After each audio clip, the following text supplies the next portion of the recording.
राज सीधी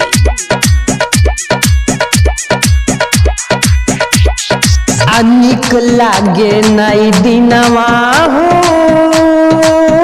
ई राजा चैत के महीनावा हो। निक लागे नई दिनवा हो ई राजा चैत के महीनावा हो। नयवरी सतावो आवो राजा आवो देह में लटता नगीनवा हो ए राजा चैत के महीनावा हो। कुंदन राज सीधी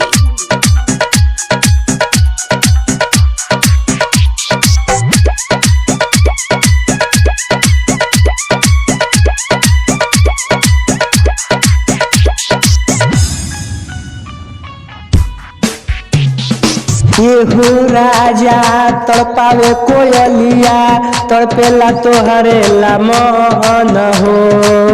असरा धरा के अइल न घरवा लागेला बाउरी रहन हो। हो राजा तड़पावे कोयलिया तड़पेला तोहर ला मन हो। असरा धरा के अइल न घरवा लागेला बाउरी रहन हो। अब ये राजा आव न ढेर तड़पाव न तुझार तनितनवा हो। निक लागे न चैत के महीनावा हो ए राजा आव जल्दी घरवा हो। कुंदन राज सीधी